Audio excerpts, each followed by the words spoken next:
history on why you started Whit and what made you really kind of just take that risk to go into the entrepreneurs? Sure. Well, Whit really wasn't on our radar for a long time. It wasn't really something that we set out to do. We were, both my wife Erin and I, we were in corporate America, just kind of working up the corporate ladder. We were in upper management in a great company. We were just fans of Whit's to start with. We lived in Columbus, Ohio for a while, and that's where Whit's started and was founded. And so so we just loved the product, and that was about it for us. But then we decided to make some changes in our family. We started homeschooling our kids. We started doing some consulting work to try to work our way out of corporate America and do that kind of popular get out of corporate America gig. And we were always kind of been entrepreneurs at heart. So after we moved to Nashville and we were on the kind of consulting scene, we went back to visit Columbus and just ate at Whit's just a stupid number of times in one weekend. And my wife joked that we should open a Whit's. So everyone else can eat all the time. Right, exactly. They're like, we should bring this to Nashville. And we were like, this is completely silly. But we contacted them, and like 6 months after that, we opened our doors here in Franklin. So it's been amazing. So what was the biggest challenge in making that shift from, I've got these salaries in corporate America, you've got a family that you've got to support, and now you're going to go all in and open a brick and mortar business, sign this long-term lease, spend the money to launch it. What was that process like? Well, certainly it's a big risk. There's a lot of kind of prayers that are said, a lot of sleepless nights, but at the same time, we saved for a couple of years to make the leap into this as small as possible. And then we just took our time to research locations, and we were new to the area, so that was a bit risky as well. But we got a great spot and just kind of took our time. And again, we love the product so much that we were pretty sure that Franklin and Nashville, even though Custard doesn't originate from here, that it was going to be pretty popular. So, well, you mentioned homeschooling, and I know you got both of your kids learning the entrepreneurial kind of the path, because you got all three of them working right there in the business, which is just, it's a testament. I think more families need to kind of get them learning how to earn money and understanding how to communicate with customers. And we come in and didn't even realize the first time that was your daughters, and they were just so professional and looked like they owned the business, which is just extremely impressive. Yeah, absolutely. Well, they're way better than we are at just about everything. But it's been great to put real life situations to the stuff that they're learning in school. Plus, we get to spend more time together. We still work a ton of hours, just like we did in corporate America, but we're able to spend some of those hours together. So it's been really good. That is great. Well, let's go in and get some customers. Awesome.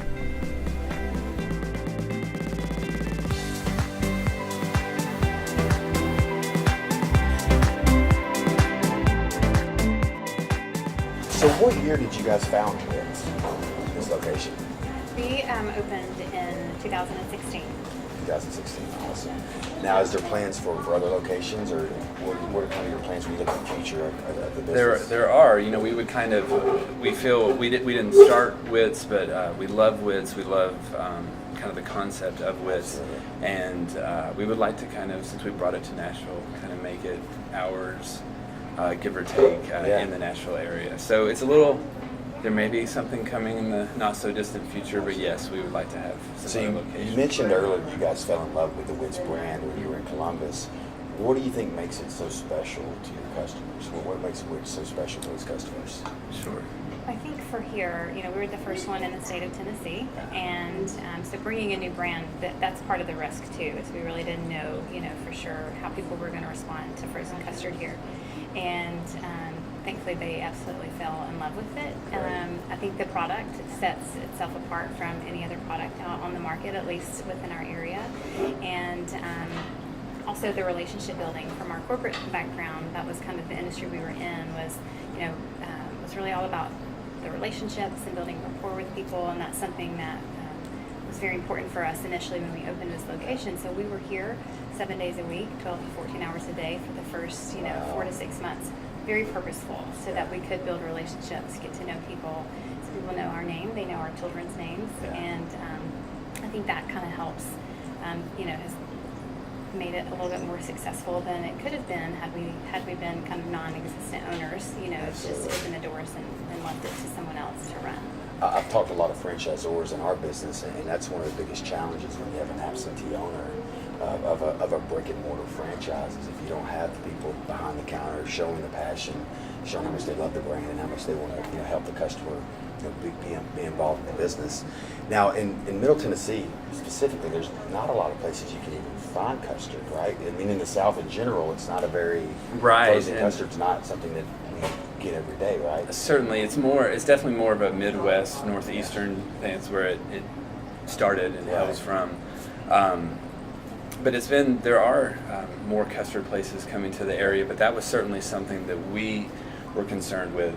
We have to not only bring a new product, bring a new brand, and then tell people about it. But that was also kind of the fun part, of telling the story of how we fell in love with it before we ever thought about opening one.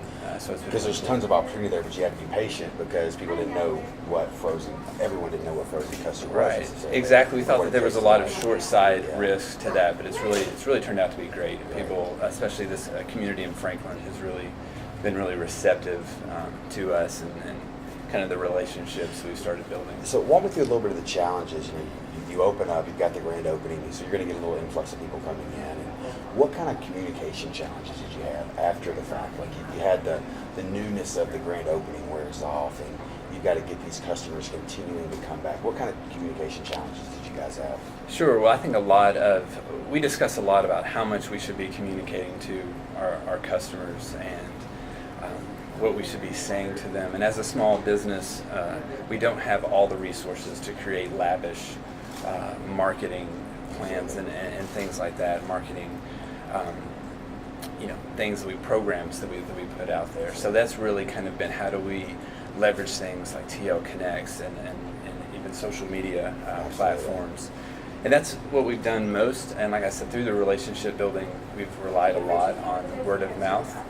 And so kind of the things that TL Connects helps us with in the forms of like signing up and the customer loyalty rewards and things like that has really kind of been a home run for us in terms of keeping that conversation of wits going on with our customer base.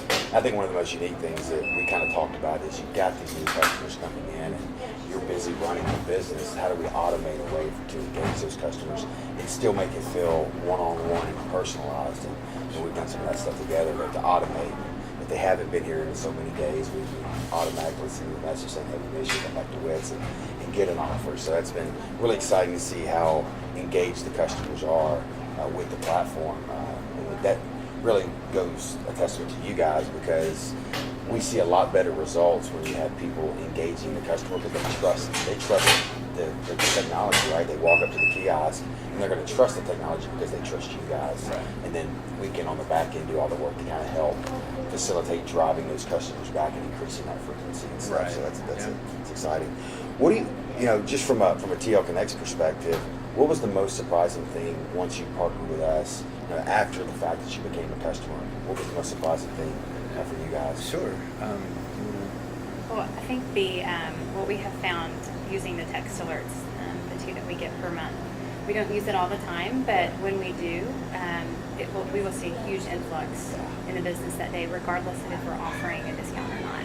If it's solely just a communication point, it really brings a lot of people in. We have one particular flavor of the week that everyone around here is absolutely in love with. And when it's that flavor of the week, we might send out a text, and that entire week is just crazy because they're super excited to get their favorite flavor, and they might not have known about it otherwise. If they don't follow us on social media. They just get busy, right? They don't necessarily, they haven't had that craving in a week. Right. And all of a sudden you send this message out with a nice, beautiful picture showing the flavor, and they're like, wow, I need to go in there today. Right. So that's exciting. And to be honest with you, we use the text alerts a lot more during, say, fall, winter, early spring. That makes sense. Honestly, like our kind of downtime, we find that we need to remind them more. Yeah. Hey, it might be a little chilly outside, but it's always a good time for custard. And we have coffee too, so you can warm up with that. So my favorite's when you take the coffee and pour it in. Right. If you can just combine the two, it's heavenly. And so we use the text messages a lot more during our downtime to remind them, to come in and visit. And so that's been one of the more or most surprising things about it. We didn't realize just how much of an impact that would have. And you also referenced the "we miss you" text that people get, and we get a number of those each and every day. And they just come in with their phone. They have their phone out before they even get to the counter. They're like, this, I have this, And so we love to see that. Right, and the fact that we don't have to put a lot of effort into that. We want to put effort into our customers, certainly, but the fact that we can get help along the way is great. Well, as a fellow entrepreneur, I'm just so excited to see you guys take that risk and start a business. And it's always just so much fun to kind of sit down and hear the story of why you started it. And a lot of people won't take that risk. And hopefully stuff like this will help inspire some people to say, you know what, I got a family, I want to do something different, I want to get out of corporate America. So I can't wait to see what you guys do in the Middle Tennessee to rule the frozen custard world. Thank you. Thank you so much for being here.